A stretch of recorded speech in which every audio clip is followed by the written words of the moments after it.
All right, welcome everybody. I'm Brian Lee Durfee, author of The Forgetting Moon, The Blackest Heart, and The Lonesome Crown, all published by Simon & Schuster Saga Press. Today I'm going to be talking about why fantasy readers and fantasy writers should read Western novels.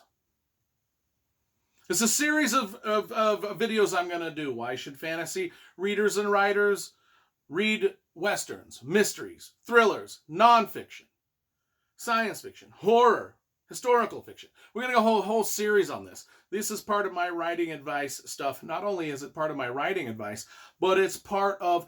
These are videos that some of you that have come just for the book reviews are going to love too, because we're going to be talking about Western books and how you as a fantasy fan can get something out of Western books too that will help you appreciate your fantasy books even more. And not only that, but expand your mind into other genres. And then for the writers, though, we're going to talk about what you can glean. If you want to be an epic fantasy writer, we're going to talk about what you can glean out of Western novels like these and put into your fantasy, and why the two genres are more similar than you might think. You know, back in the day, Tolkien started it. Fantasy with a very European feel to it. It felt old European, it felt medieval, it was steeped in medieval lore.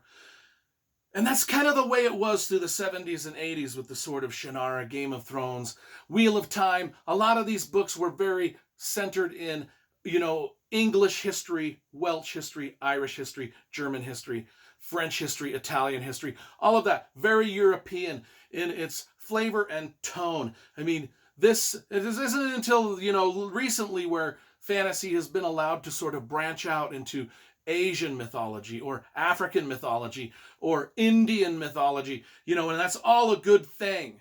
That's all a good thing. It's all good that we've kind of moved away from the European-centric stuff and we can now write fantasy in all sorts of different worlds.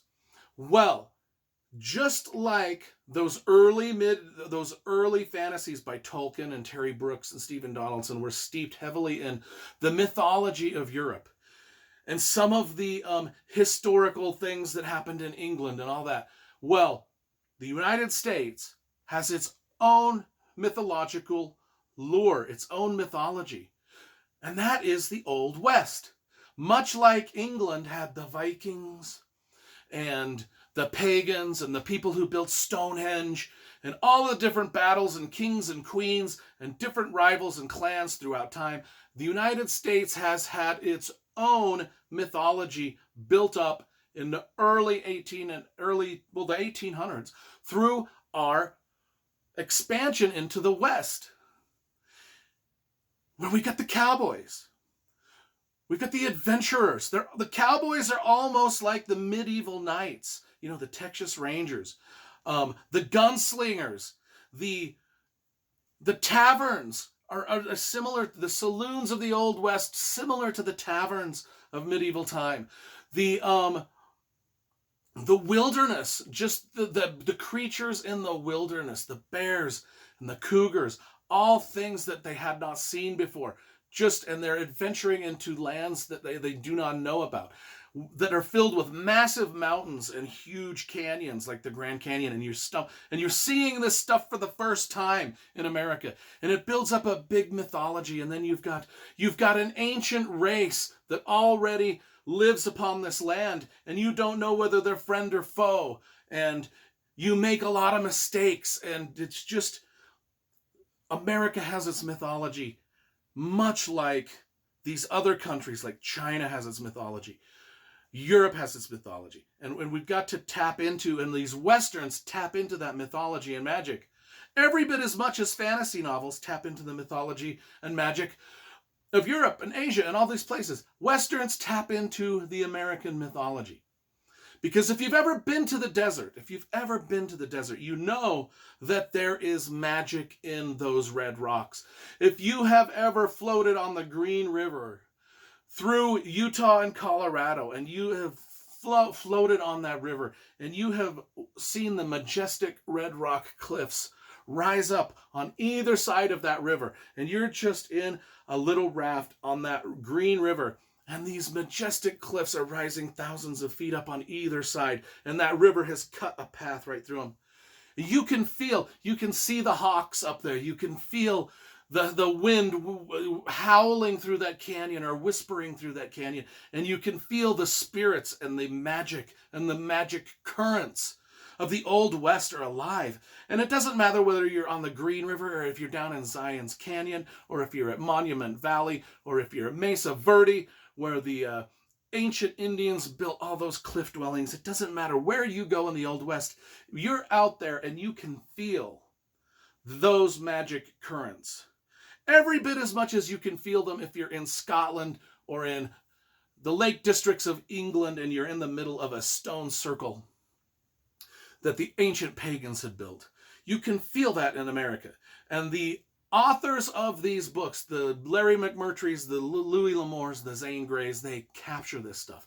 They capture these characters. Like in Lonesome Dove, we've got cattlemen, we've got Texas Rangers, we've got horse thieves, we've got gamblers and gunslingers, all on a quest. That's another thing about the Western novels. They are very quest-oriented. Every single Western novel you read is almost a quest into it itself, where these people go out and they adventure and they go on a quest. Sometimes in Louis L'Amour books, they're even searching for magic talismans that the ancient Aztecs and the ancient Spanish explorers have left laying around, and they think that they're magic talismans, just like you find in fantasy novels.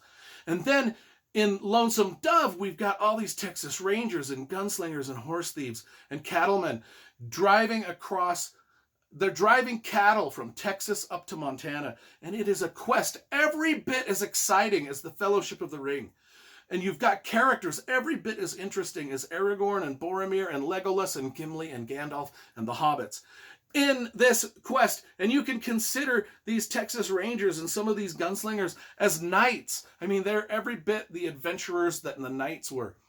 And that's just the beginning. Not only that, but the prose. Just from a writing standpoint, you can, everything that I've said, you can take as and acknowledge that as, okay, yeah, they're similar. Okay, they're similar things. From a writing standpoint, though, these are mostly historical novels too. This could go in my why should fantasy readers and writers read historical fiction? Well, this would include the Western too. Is the prose of Louis L'Amour, Larry McMurtry, Zane Grey, Terry C. Johnstone, and some of the others. I'm going to show you at the end which Western novelists I collect. But the prose that they use is on point, and it will help you learn how to use prose in your own writing. Not only that, but these guys talk a lot about wagons, horses, cattle, how to raise and grow crops, and how to build cabins, and all this other stuff.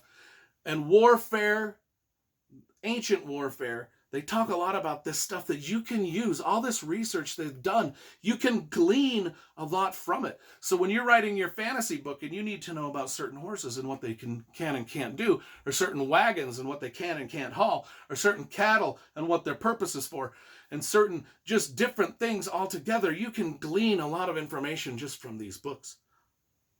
Just from Westerns. And the prose that they write with is elegant. You can study their prose, and it's just elegant. And you can take the characteristics of these cowboys and Indians and Spanish gunfighters or whatever that's in these books. You can take all of the characteristics of these type of people and you can place them into your medieval scenes. Because these people that were fighting in the Old West, a lot of the stuff that they're fighting for, it's similar to what one would be fighting for in a medieval fantasy. And the words, the way they spin their words is elegant. The way they use their words, I mean, the prose of these old Western writers is fantastic. You can learn a lot about how to write good, strong, meaningful sentences and dialogue from reading these Westerns. More so, and I will say this, more so than you can from reading a lot of fantasy books. And that's why I want to do this series of things of why people should read other genres, because you can learn so much. The more well-read you are, the more your fantasy book is going to feel like a complete world unto itself. So what Western writers do I recommend?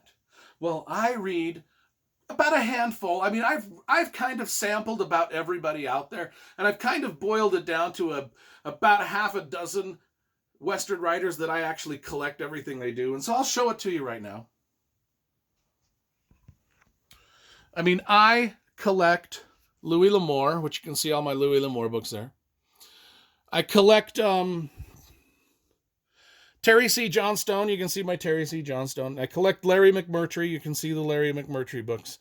And I collect the Zane Grey books. You can see those. I've just been buying those. And then up top, I also consider Craig Johnson and Tony Hillerman as Western writers. But the Craig Johnson, Tony Hillerman books, they're more of modern Western. But I put them in my Western section, because Craig Johnson writes about a modern detective in Wyoming, and Tony Hillerman up there. Craig Johnson, who wrote these Longmire books, is about a cowboy in Wyoming that solves mysteries.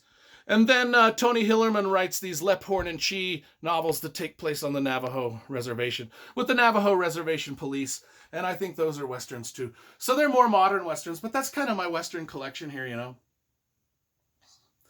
Lonesome Dove being my all-time favorite. Anyway, I hope you all enjoyed that. That's fantasy writers and readers should read Western novels, because you can learn a lot and you're gonna enjoy it.